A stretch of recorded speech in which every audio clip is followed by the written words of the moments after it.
welcome to my Ocean One and Then Some channel. I wanted to provide you guys a quick update on my most recent trades. And if you've been watching my channel, I did 3 videos leading up to showing my first options trade, and then I did my first options trade Friday on the 3rd. And I told you that anytime I'm up over 50% on the trade, I always consider exiting and starting a new one. And anytime I'm over 80%, I almost always exit the trade and start a new one. So I was up 72% this morning, so I'm like, okay, time to exit the trade and start another one. So I'm going to walk through that very quickly. Now, before we get too deep into the trades, I'll review what I did last Friday, but quickly, I just want to share, we had KBW that came out and wrecked us. We had that big sell-off, giving us a price target of 8. But just the very next day, we had Deutsche Bank come out and give us a price target of $14. And then today, Barclays came out and gave us a price target of $16. So basically, both of those price targets are double what KBW had given us. So that's positive news. All right, now let's just jump right into the trades. Okay, so let's jump right into the trade and let's review what I had done Friday. Right here.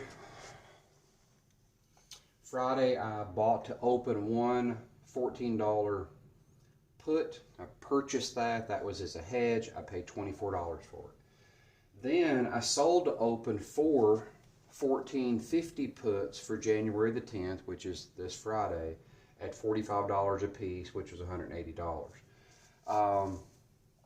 I had made, as of this morning, I had made 72% on that trade. So that's a good place to close out the trade. So I went ahead and I paid $12 a piece because I had purchased 4. So I went in and I bought to close. I purchased to close. I bought to close 4 of them.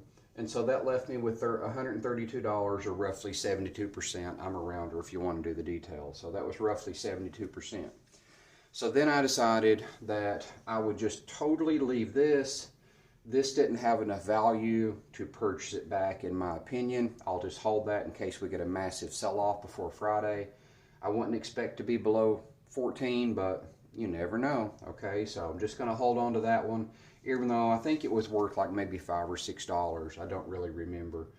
That's just something that I would do. Now here, what I did this morning, the first thing that I did was I bought to open one $15 put, and I paid $27 for it. So I have a $15 put purchased, and I have a $14 put purchased. Paid $27 for that.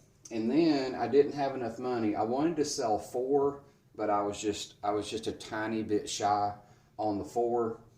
So I went in and I sold 3 $15.50 puts.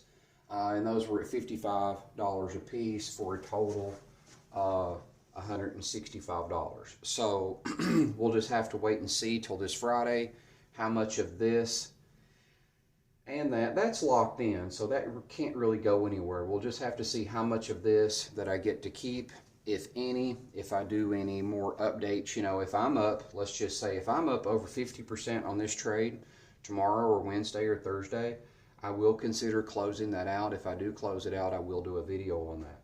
So this revolving wheel that you do here, you just set up your trades to where the odds are in your favor.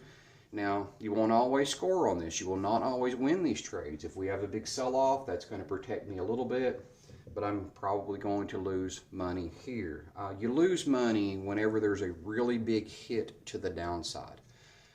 There's a really big upside, you can't lose money. You're just going to collect what you've sold here. So hopefully this is starting to make sense. Remember, I bought to open, I sold to open, and then today I went back in and I bought to close. I bought to close this one, so that one's gone. I could put a line through it. And I drew a blue line here where I initiated my new trades. I bought to open 1 put, and I sold to open 3. So if you subtract the difference there, we'll see how much of that I get to keep later on this week. So hopefully you're finding these videos beneficial. If you have any direct questions, just reach out to me and I'll try to answer them. Try to set these up to where it's fairly simple and I'm not using, a lot of jargon, iron condor, and all of that stuff.